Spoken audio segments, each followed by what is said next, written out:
All right. Well, I'm Joe Walensky, the conference director of Convey UX, which will be coming to Seattle and online the last week of February. And this is where I get the chance to speak to another one of our great presenters. Today, I am visiting with Kaiden Anderson. Hello, Kaiden. How are you doing today? Hey Joe, doing well. How are you? I'm very good. I'm north of Seattle, which is Blink's founding headquarters city. Where are you talking to us from? Today I'm calling you from Portland, Oregon, just outside Beaverton, Oregon. Well, I'm glad to be able to share a little bit of time with you. I know a little bit about your background, but for everybody that's watching this, maybe you can talk a little bit about that and your current work.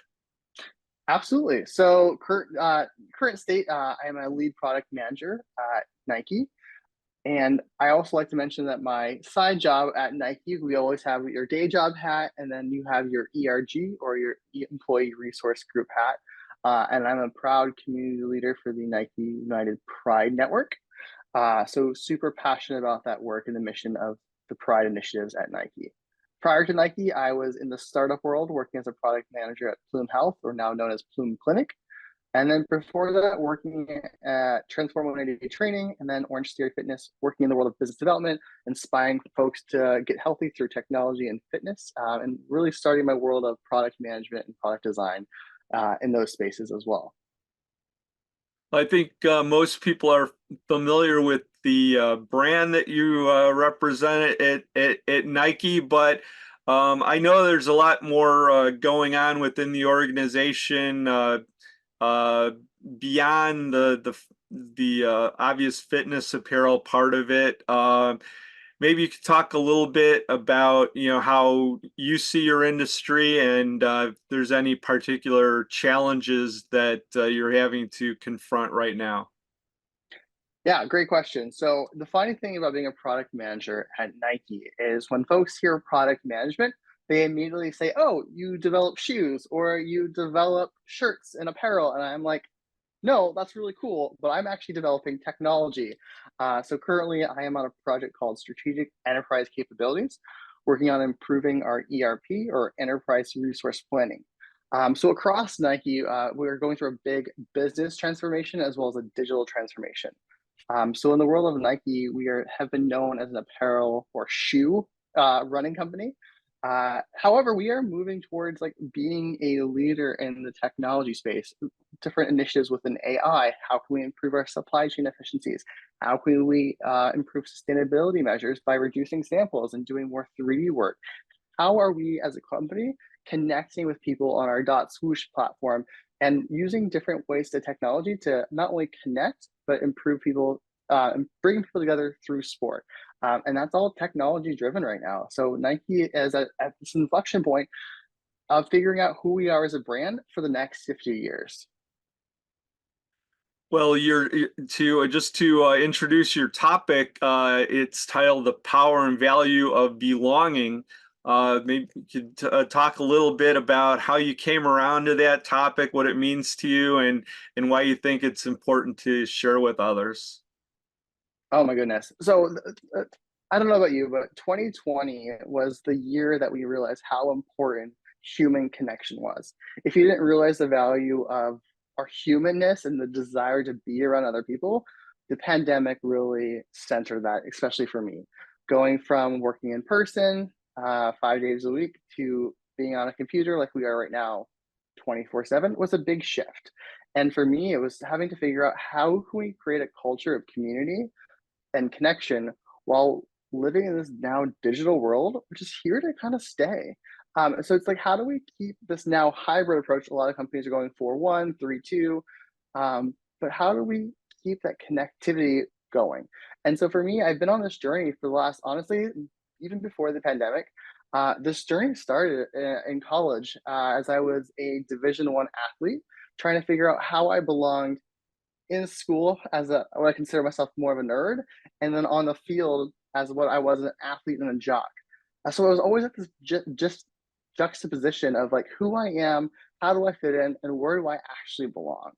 And so when you take that fast forward 10 years into the workplace, you're like, as a working professional, we all have different identities at different moments. We're parents, we're spouses, we are more than just a product manager or UX designer. We are intersectional beings. And so for me, the power of belonging is allowing that moment to highlight all those hats you wear, or the different flower petals, is like what I like to call one of the exercises I do with my groups, is in saying like, hey, we are all uniquely made and beautifully who we are, but how do we bring that authentic self to the workplace? And I had a very powerful moment to do that at Nike about a year ago, when I got to speak at a global all hands for our supply chain group, marketplace supply chain, and got to share my story. So one of the things at Nike is we always ask, what is your connection to sport during the interview process? And honestly and transparently, I would hesitate to answer that question. Why? Because me saying, hey, I was a softball player, immediately outs me as a transgender person. You think, okay, you're in the Pacific Northwest, no big deal. But to me, as a professional working in corporate America, that is still a big deal today. It's still a hotly debated topic, especially when we talk about trans inclusion in sport. So when I took the stage last January in front of 200 plus people in a Tiger Woods theater, I said, hey, I want to talk about purpose, belonging, and togetherness. And I can't do all three of those things without being honest and truthful about myself, my journey. Because I told the company, I'm transgender. I played softball. But if I just said I played softball, people would look at me and wonder, I didn't know men or males could play collegiate softball. That confused people. People thought, is softball a men's sport? And it just caused a bunch of chaos and confusion. And so I took that stage that day and said, hey, I have a story to tell. I want to reclaim my ownership of my identity in my sport. I put in 24 years of hard work to be a Division One athlete, and I put in that many years of trying to become a professional and figuring my way into corporate America, to figure my way into product management. And so that intersection came to be that moment.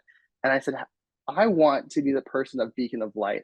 I want to be that connection point. And from there, I started a group called Cohorts across the supply chain and brought people together intentionally to have conversations, to have those moments in which we can share our humanity with one another and make each other more real. Because I don't know about you, Joe, but when you're sitting on Zoom all day, sometimes you get one Zoom fatigue. Sometimes people are off camera or not even having a picture. You're just talking to someone's name on a screen with a black icon, and you just miss that human connection. And it was a really powerful moment last January in which I was able to share my truth, share my story, and lead with that vulnerability, which let others feel more comfortable and safe in doing so as well. And it really transformed that connection and culture we were having across the marketplace supply chain. Well, yeah, I appreciate you, sharing your story here, and also, bringing that to our conference attendees. So, yeah, I think a lot of people are going to be very interested in hearing about that, and kind of how how your lived life fits in your work life, and your topic of belonging. Uh, you've obviously have a lot of experiences, and we have a lot of people from a variety of backgrounds, both senior people in UX, but also people that are kind of new to the area, new to the field. Do you have any tips that you might want to share, a tip or a thought for people that are just getting started? Maybe something that helped you as you found your way? Yeah, the easiest thing I can say is there is no one right path. There is no one cookie cutter method. If you do this, then you will achieve X. Follow your passions. That passions will turn into a roadmap. And then you can look back and reflect and say, hey, I did this. That brought me to this connection point, which taught me this, then brought me here. And that's something I'll be happy to talk a little bit more about in my presentation at the conference, is saying like, there is no one right way. If you're passionate in it and you're willing to learn and invest, you will be successful. Just trust the process. Well, it's a final thought. One of the things I like to mention is that we guys have a conference bookstore at the physical version of the conference. Are there any is there any books you might want to mention that you've a book title you might have read recently that you'd like to tell us about? Absolutely. So I have just finished the book called Speak Up Culture. The author is Steven Shedletsky, or also known as Shed, and he is this fantastic person that talks about psychological safety in the workplace. And you can't have purpose and belonging without feeling like you're safe to have a conversation and to speak up. So definitely shout out to Shed and his Speak Up Culture. All right, great. Well, I'll add that to our book list, and we'll see if we can have that available at the conference. Kaiden, thank you so much for taking the time to chat with me. I'm looking forward to meeting you in person in Seattle and having you part of the conference. Thank you, Joe. I can't wait. See you there.